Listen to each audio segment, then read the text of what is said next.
Hello students, welcome to my YouTube channel. एक बार फिर से आप लोगों को मेरे यूट्यूब चैनल में स्वागत है। आज मैं आप लोगों के लिए त्रिकोणमिति चैप्टर 8.1 क्लास 10th के फॉर्मूलों को समझेंगे कि आखिरकार 8.1 को बनाने के लिए जितने भी फॉर्मूला को यूज होता है उन फॉर्मूलों को तुरंत कैसे याद किया जाए। तो चलिए वीडियो को स्टार्ट करते हैं। तो सबसे पहले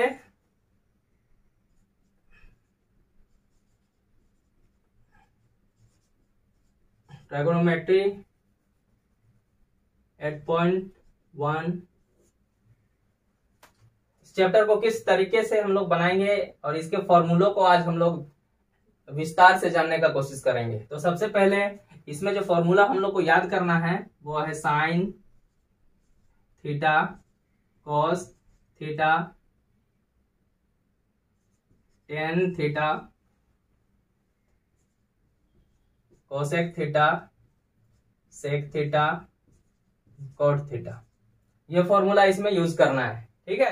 साइन का जो फॉर्मूला होता है वो P बाय एच होता है, कॉस का B बाय एच होता है और टेन का P बाय B होता है।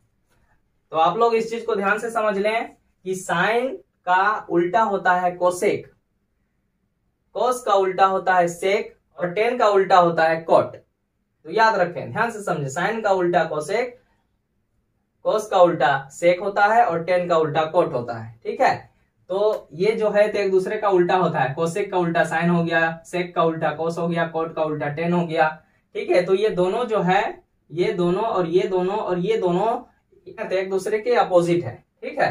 तो बस हम लोगों को ये तीनों का फॉर्मूला को याद करना है, बाकी ये तीनों को ऑटोमेटिक याद हो जाएगा, ठीक है। तो साइन का होता है P बाय एच और जबकि साइन का उल्टा कोसेक होता है तो उल्टा होता है, जिसका फॉर्मूला जो है उसको पलट देंगे, उल्टा कर देंगे, H बाय P हो जाएगा।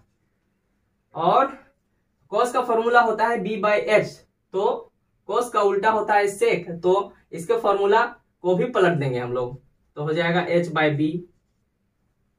10 में आते हैं तो 10 का फॉर्मूला होता है P बाय B होता है, तो 10 का उल्टा कॉट होता है, तो इसका जो वैल्यू है इसको भी पलट देंगे, B बाय P हो जाएगा। सबसे आसान तरीका यही है, ये तीनों को याद जिसका हो गया ये तीनों ऑटोमेटिक याद हो जाएगा।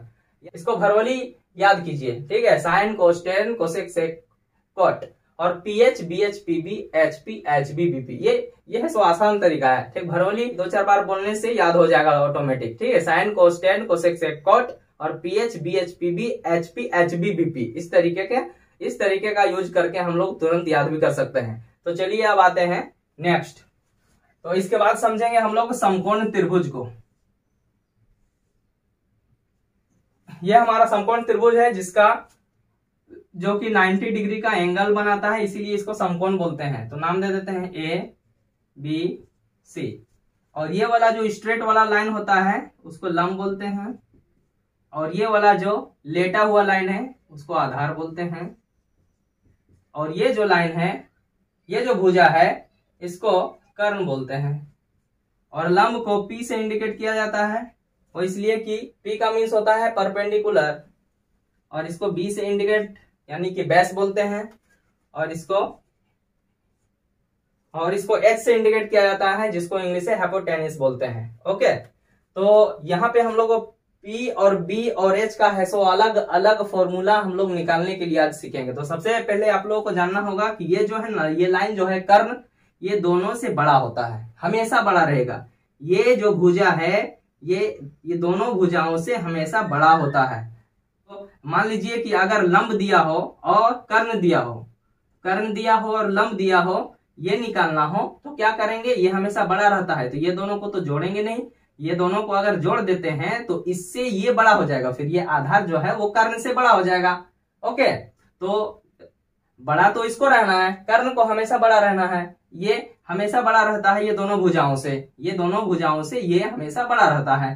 तो अगर है सो कर्ण अगर दिया हो और लंब दिया हो, आधार निकालने के लिए बोला जाए, तो ये दोनों को जोड़ेंगे नहीं, बल्कि ये भुजा से ये भुजा को घटा देंगे स्क्वायर करके, ठीक है, तब जाकर के ये निकलेगा, है ना। वो इसलिए कि घटाएंगे, इसलिए कि ये मतलब इससे जो है ये छोटा रहना है इसको, है ना। मान लीजिए कि अब ये दिया हुआ है और ये दिया हुआ है, लंब निकालना है, ठीक है। कर्ण दिया हुआ है और आधार दिया हुआ है, लंब नहीं दिया हुआ है, तो इसको कैसे निकालेंगे? तो सेम प्रोसेस जैसा कि बताया कि इसको हमेशा बड़ा रहना है ये दोनों भुजाओं से, ठीक है। तो फिर से हम लोग ये है सो कर्ण से आधार को घटा देंगे स्क्वायरिंग करके, ओके। तो ये भुजा निकल जाएगा, ठीक है। अब चलिए, अब लंब दिया हुआ है, लंब दिया हुआ है और आधार दिया हुआ है, ये जो लाइन है मालूम नहीं है, ये भुजा जो है वो मालूम नहीं, यानी कि है ना, कर्ण मालूम नहीं है। तो अब क्या करेंगे, तो अब यहाँ पे जैसा कि बताया है कि इसको हमेशा बड़ा रहना है, इसीलिए ये दोनों भुजाओं से ये बड़ा होता है, ठीक है। तो अभी तक अभी हम लोग लंब निकाल रहे थे, तो इससे इसको घटा दिए थे, है ना, कर्ण से आधार को घटा दिए थे, उसके बाद है सो आधार निकालने का था, तो कर्ण से लंब को घटा दिए थे। तो अब कर्ण को निकालना है, ये दोनों भुजा दिया हुआ है, तो अब क्या करेंगे, ये दोनों को जोड़ देंगे, स्क्वायरिंग करके ये दोनों को जोड़ देंगे, तब जाके ये निकलेगा स्क्वायरिंग और रूट लगा के। तो चलिए फॉर्मूला को लिखते हैं।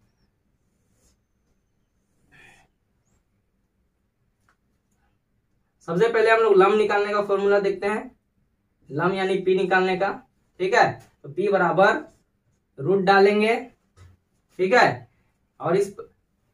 और पाइथागोरस सर ने इस प्रमेय को दिया है, इसीलिए इस प्रमेय का नाम है पाइथागोरस प्रमेय, ओके। जब भी हम लोग त्रिकोणमिति को बनाएंगे तो हमेशा ऐसा फॉर्मूला लिखने से पहले पाइथागोरस प्रमेय को लिखेंगे, ये नियम है, ओके। और नियम से नंबर मिलते हैं।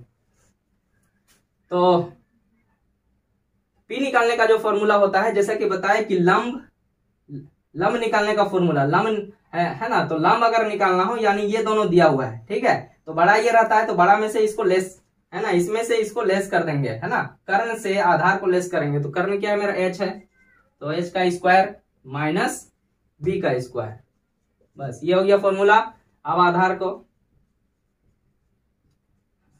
आधार यानी b निकाल लेंगे, तो इसका भी रूट लगा देंगे, और b निकालना है, अब ये वाला भुजा निकालना है, आधार निकालना है, b निकालना है। b निकालने का मतलब है कि ये दोनों भुजा दी हुई हैं, ठीक है। तो ये हमेशा बड़ा रहता है, तो फिर से इसमें से इसको घटा देंगे, कर्ण में से लंब को घटा देंगे, ठीक है। यानी इसका भी फॉर्मूला बन जाएगा h square minus p square, okay. अब है सो p हो गया, b हो गया, अब h निकालते हैं, यानी कि कर्ण निकालने का फॉर्मूला होता है, ये जो कर्ण है ये हमेशा ये दोनों से बड़ा रहेगा, है ना। तो कर्ण निकालने का मतलब है कि ये दोनों दिया हुआ रहेगा, है ना। कर्ण निकालने का मतलब है कि ये दोनों दिया रहेगा तब जाके निकलेगा, तो दिया ही रहेगा क्वेश्चन में, मतलब ऐसा नहीं कि नहीं दिया रहेगा, ये दोनों दिया रहेगा तब ये निकालने बोलेगा, ठीक है। तो जब भी ये कर्ण को जब भी निकालेंगे तो ये जो है कर्ण जो है वो हमेशा बड़ा रहता है ये दोनों से, इसीलिए अब ये दोनों को जोड़ के निकालेंगे, रूट अंडर पी का स्क्वायर प्लस बी का स्क्वायर। अब फॉर्मूला जो है वो बन चुका है। ये जो है समकोण त्रिभुज के तीनों भुजाओं का वैल्यू निकालने का जो फॉर्मूला है वो अलग अलग तरीके से निकल चुका है, ओके, अलग अलग तरीके से निकल चुका है। अब है सो इस समकोण त्रिभुज का एक अपना फॉर्मूला होता है, एक अपना फॉर्मूला होता है जिसके माध्यम से तीनों निकल जाएगा। हालांकि मतलब इसमें भी निकलेगा, लेकिन देखिए पाइथागोरस का एक अपना फॉर्मूला होता है, ठीक है, जिसमें है सो ये अलग अलग निकालने का जरूरत भी नहीं है, तीनों निकल जाएगा। जो मालूम नहीं रहेगा एक ही फॉर्मूला से निकल जाएगा, उसको भी बता देते हैं। देखिए h का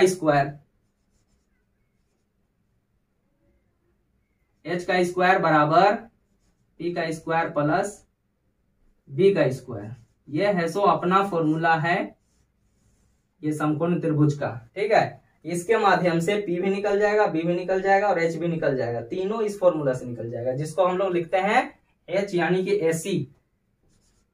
AC का स्क्वायर बराबर p यानी कि AB, है ना, ये p यानी कि AB का स्क्वायर प्लस b का स्क्वायर, b यानी कि BC का स्क्वायर, ये रहा। तो कंप्लीट हो गया है। वीडियो अगर आपको अच्छी लगी हो तो लाइक कीजिए, शेयर कीजिए।